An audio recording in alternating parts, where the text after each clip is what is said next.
Hello, and welcome to the Summer Research and Internship Seminar hosted by the Club for Undergraduate Biomedical Engineering. I am Avinash, VP Logistics of Cube. In the next hour, we will be talking about the various research opportunities at U of T and how to find funding for this research. We will discuss ways of approaching professors for summer internships. We will also talk about opportunities available outside of U of T. IBBME has a program called the Undergraduate Summer Research Program, or USRP. The program provides undergraduate students with an opportunity to conduct research under the supervision of an IBBME professor. The application process requires you to write a statement of intent or cover letter. This should explain why you are interested in a particular kind of research and also mention your previous experience. Then, your resume and official transcripts are required. The tentative deadline for this application is February 15th, but please check the IBBME website for the most up-to-date deadline. The professors select applicants from a general pool. Another way for you is to contact a professor directly before the deadline and ask them personally if they will support your USRP application. This works most of the time. The way to get funding is through the NSERC USRA application, which we shall talk about in a bit. There are other research opportunities also apart from IBBME. There is a medical biophysics program which involves medical imaging research, among others. There is an open house for the medical biophysics program on January 4th, 2014. Details to that effect will follow. There is also the Samuel Lunenfeld program at Mount Sinai Hospital, where researchers conduct exciting research like the use of stem cells to cure spinal cord injury and the use of robots to investigate cancer. One researcher pioneered a once-weekly treatment of diabetes instead of the twice-daily injections. The Ward's Summer Student Program at Bloorview Kids Rehabilitation Hospital is a 12-week program where you earn about $4,797. You can apply at the website and you must not contact the scientists directly. You must write a cover letter where you must indicate how your research interests align with the professors you want to work with. In the application, you must also indicate a maximum of 3 professors that you would like to work with. There is also the Industrial NSERC, where you can work at private companies and get paid for it. You can also conduct research at other universities. For that, you'll have to contact the professors directly at those universities and find out if they have any research positions available. Now, funding. As I mentioned before, one of the first sources of funding you should look at is the NSERC Undergraduate Student Research Awards, or the NSERC USRA. It is worth $6,000 for a minimum of a 16-week term. The university pays $4,500 and the supervisor is supposed to pay at least $1,500. To start the application, you must find a potential supervisor who will take you on as a research student if you are awarded an USRA. The application forms can be found online on the NSERC USRA website. There are 2 parts to this application. Part 1 must be filled out by the student, and Part 2 must be filled out by the supervisor. Awards are limited per department. Awards are limited per department. The Department of Ensi does not give out USRA awards, but students are encouraged to apply to other departments. Most IBBME professors are cross-appointed with other departments, and you must apply to those departments for the USRA. If a professor is cross-appointed in 2 departments, you can only apply to one of their affiliated departments. IBBME has about 6 USRA awards each year. So, to be eligible, you must have a cumulative average of B plus or higher. There is a lot of competition for USRAs every year, and grades are one of the most important deciding factors for the selection committee. Every department has their own USRA application deadline, but usually they are in the end of January to the end of February. Only Canadian citizens and permanent residents of Canada are eligible for this award. We have a lot of other sources of funding also. To So the first one is the industrial USRA, which is similar to the NSERC and USRA mentioned previously. In this USRA, the part two, which would normally have been filled out by a supervisor, would now be filled out by the company. Only Canadian companies can take part in this award. Other sources of funding include the University of Toronto Excellence Awards, the Engineering Science Research Opportunity Program, and the Engineering Summer Internship Program. We shall talk about each of these awards in detail in a bit. The first one is the University of Toronto Excellence Awards. There are two types of UTEAs, the UTEA NSE and UTEA SSH. The UTEA NSE has a value of $4,500 from U of T and $1,125 from the supervisor. The UTEA SSH has a value of $5,625. International students, including Canadian citizens, can apply for this award. To be eligible, you must have a cumulative average of B+ or higher, and you cannot hold both the UTEA awards or the UTEA plus an NSERC award. The eligibility for supervisors is that the supervisor must hold at least an eligible NSERC or an SSHRC award, and every supervisor can only take on a maximum of 2 UTEA students. The next award is the NSI, is the SROP, or the Engineering Science Research Opportunity Program. This award is exclusively for NSI students with a value of $6,000. $3,000 of those dollars will be given by the NSI department, and $3,000 will be given by the professor. The NSI department gives out about 6 awards each year. This award is also eligible for supervisors not from U of T. I am a good example for this. I got a research opportunity from Imperial College London, but I was not receiving any funding from my professor in London. So I applied to the NSI department for the SROP award and was awarded the $3,000 which would normally be given by the NSI department, which financed my stay in London. NSI department supports students in research opportunities a lot. They're very great about this.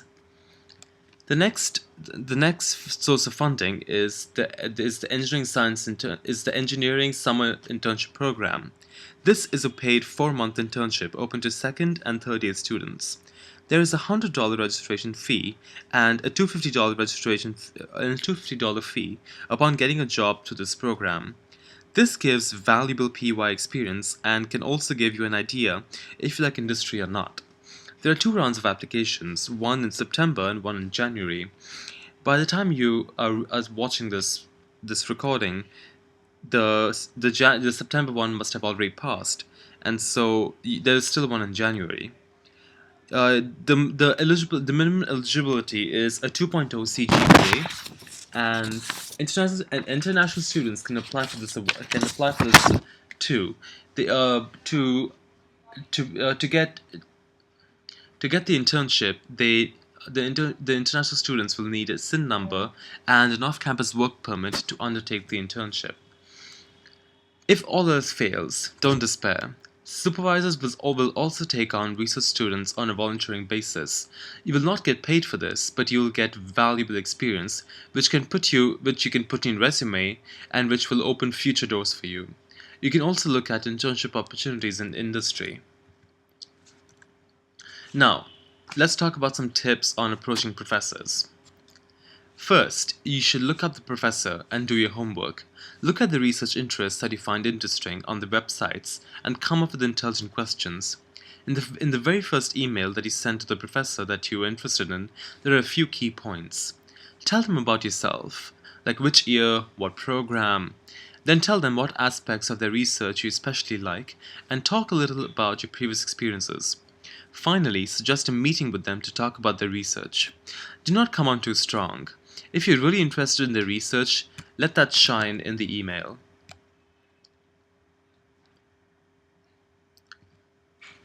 Now, before the meeting, read up on their research topics and try to understand the major goals.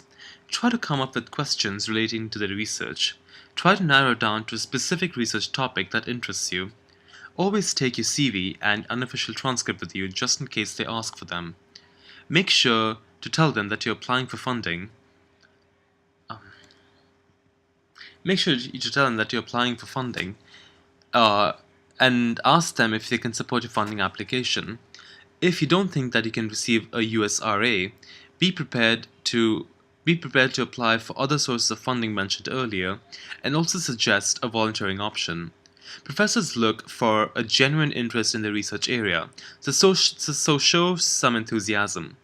If you care about this field and you see yourself working in that field, let that show. This will make you stand out. It is understandable if you do not know what research actually interests you. In this case, find a general broad area that interests you, and then find a professor that has interests similar to yours. For example, you know that you don't like anything mechanical, but you are good in circuits. So find a professor whose research is related to electrical engineering. Then you can talk to them about the research to know more in detail about what they do. They generally like to talk a lot about the research, and thus you can find out if you like those research areas or not. Some faux pas that you should definitely not be doing when talking to a professor. Regurgitating the professor's research topics will not impress them. Don't read verbatim what you read on the website. Try to paraphrase it for the bare minimum. Contacting them close to the application deadlines will not give them enough time to fill out your applications. Pestering professors too much. Wait at least 1 to 2 weeks before contacting them again. Your email may have gotten lost in their inbox. If they do not respond to your second email too, then don't contact them again. I had an experience where I contacted a professor the first time. I did not get a response, and I sent her 2 emails after that. I did not get a response. So if they don't respond to your second or third email, they generally mean that they're not interested.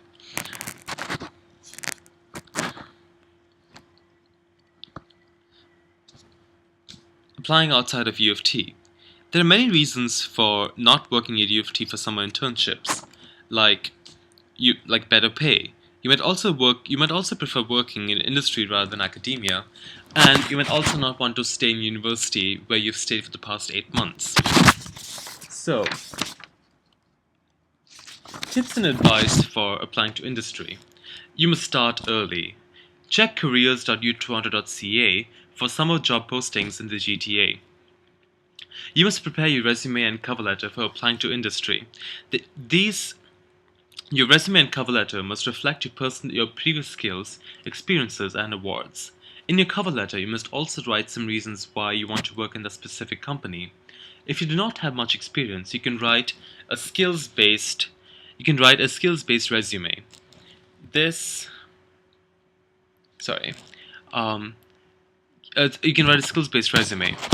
you must tailor your cover letter for each job posting. You can always ask the U of T Career Center for help. They can read over your resume and cover letter and give you tips on how you can improve it. They can also help you prepare for interviews, which is a great help when you need to go for the actual interview.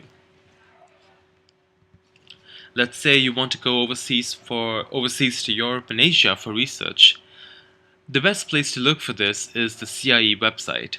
U of T has tie-ups with various universities from all over the world, and you can apply to these universities for research opportunities.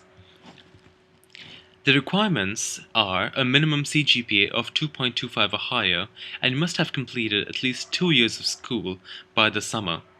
There is no cost for this, but you do need to pay 1.0 credits of U of T tuition and incidental fees. All disciplines can apply for these overseas opportunities, and the research duration depends on which program you apply to. The application process. The application process differs from each university, but the general theme is as follows.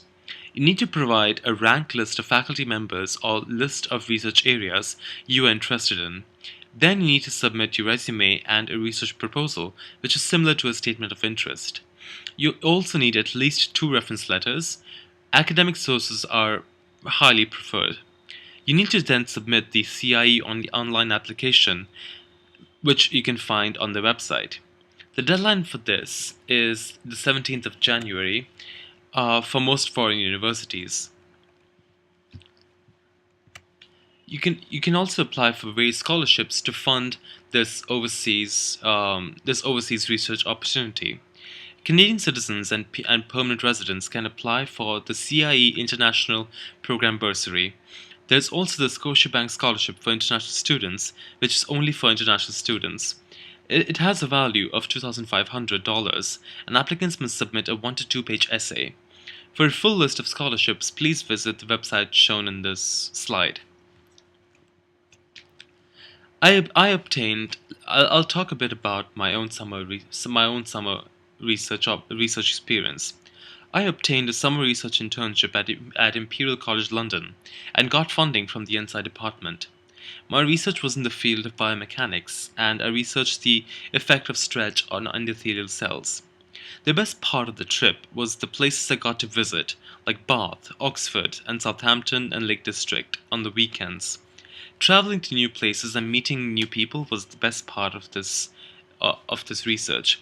I highly recommend you to travel overseas, as it opens up your mind to so many different cultures, and you're bound to have amazing experiences. So thanks for listening. If you have any questions, please feel free to email us on our email address cube@g.school.ca. We will respond as soon as possible. Thank you for listening to this recording.